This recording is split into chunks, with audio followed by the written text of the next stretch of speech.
This is the one you've known as Jesus the Christ. Honesty is important. Without honesty, a society cannot thrive and be free. The facts are important, and being honest about the facts is necessary for a healthy and free society. Lying is being dishonest about the facts, about the truth. But what I want to talk about today is a different kind of honesty, being honest about what you think. If what you think is what your ego or the voice in your head thinks, and most of it is, and if most of that is lies or half-truths, which it is, then being honest about what you think is worse than useless. It's just giving voice to the conditioning and half-truths running through your mind, the judgments, assumptions, opinions, subjective beliefs, and stories that make up the ego and false self. Being honest about what your ego or false self believes only reinforces the ego, the false self, and the illusion within yourself and within others. Being honest about lies is just more lies. But it's worse than that, because these lies hurt yourself and others. Lies hurt because they aren't meant to feel good. The truth feels good, but lies don't. When the ego expresses its judgments, opinions, beliefs, and stories, they often hurt others. They're often unkind, but they're also unkind to yourself. They make you feel small, and they contract you energetically. It's important to notice this. Egos hurt, and it hurts to be an ego. People believe in being honest, so they often feel they should be honest with others about what they think. But telling your friend, for instance, that you don't like her latest haircut, or husband for that matter, is not the kind of honesty that makes relationships and society strong, and that is the test of it. If being honest isn't loving and doesn't empower others and leave them feeling relaxed and at peace, then that is not honesty, but the ego doing what it does. What you think is not the ultimate truth, and more often than not, it's a judgment and not useful to share. True honesty, honesty about facts, about the truth, is not unkind. How can facts be unkind? They aren't personal. Only the ego's honesty is unkind.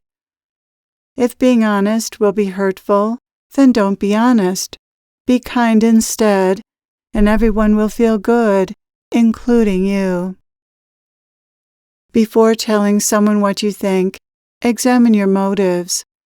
Are you doing it for them or to them? To manipulate or hurt them, or play at being superior to them?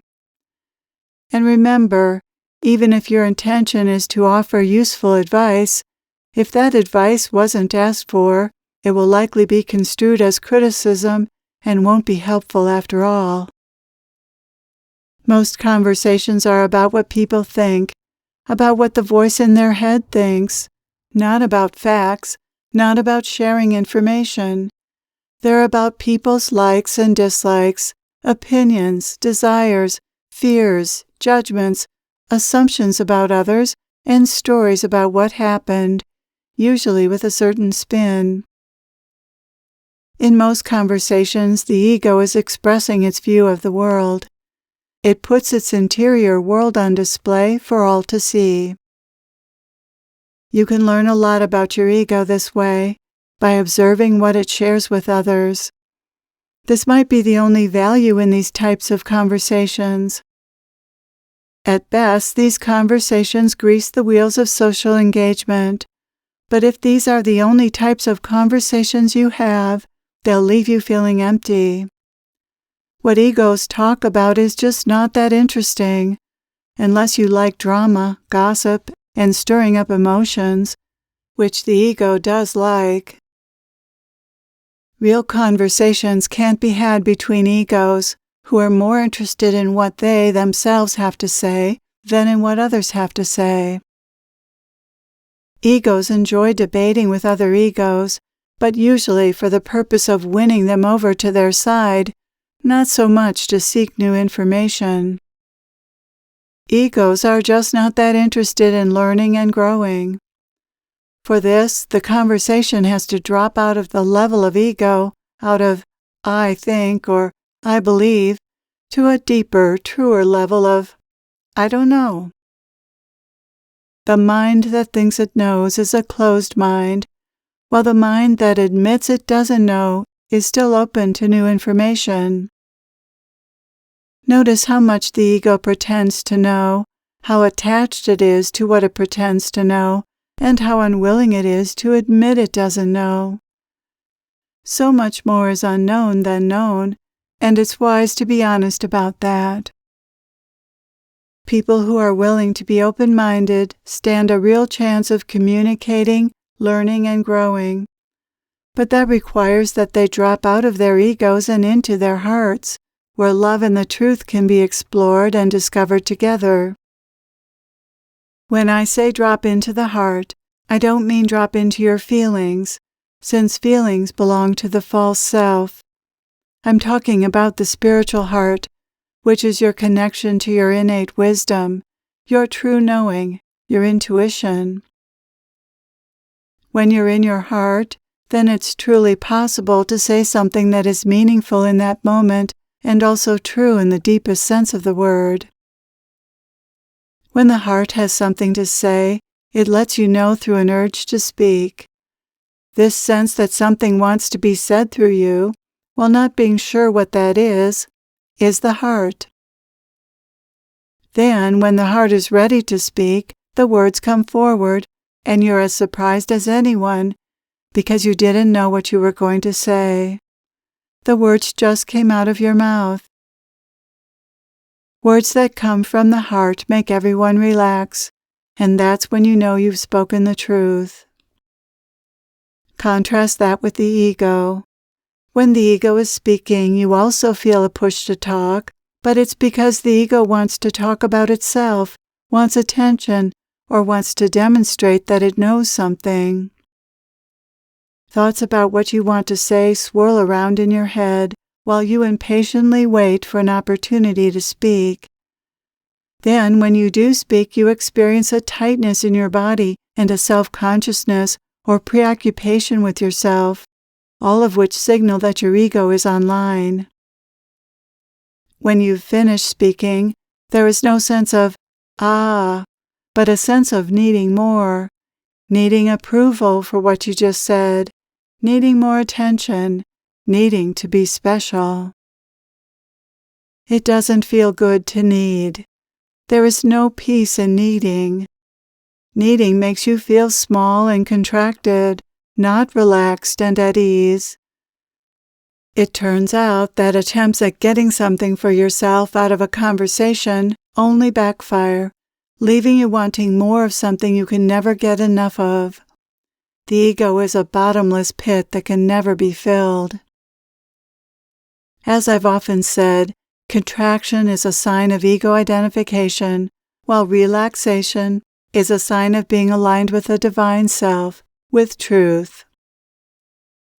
Lies and needs and desires and fears and preferences never leave you feeling relaxed and complete, while the truth does, whether that's a relative truth or the truth with a capital T. You know when you've heard the truth because your body relaxes and feels at ease. When you feel the truth, you feel either an ah or an aha. Your body is a wonderful instrument for guiding your conversations. Even just thinking of giving voice to your ego will cause you to contract energetically. On the other hand, giving voice to the truth or something that wants to be said through you makes you feel elated and at the same time at peace. These are two very different states, so they're not that difficult to distinguish, but you have to want to pay attention to your state, and you have to want to stay true to the truth more than you want to follow your default.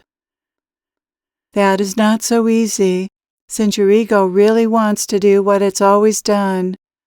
It wants to create drama and trouble, stir up emotions, be right, be special, and get attention. The way around this is to first notice what your ego's up to. Notice the ego's push to talk. Notice what kinds of things your ego wants to say. And most importantly, notice what it's trying to get for itself by saying what it's saying. Is it trying to be right, superior, special? Is it trying to get attention? Is it trying to be the helper or the savior to others? Is it trying to enhance its position in the world or get something else it wants from others? The ego always has an agenda. What is your ego's agenda? This is something for you to examine when you're with others. Second, when you're with others, make a conscious effort to not speak or to speak very little. When you feel the push from your ego to speak, hold back. The more you hold back your egoic impulses, the easier this becomes. This takes practice, but with practice you'll eventually gain mastery of your ego. The Divine Self is receptive. It listens, and that's really what others want from you. When you listen, love flows from you to others and then back again to you. The Divine Self is always kind. When you do speak, let your words be kind. Give this gift to yourself and others. Kindness is more honest than unkindness, because kindness comes from the truth, the deepest truth of all, that you are love and you are here to love. Thank you for being here. Thank you for being true to love. I am with you always.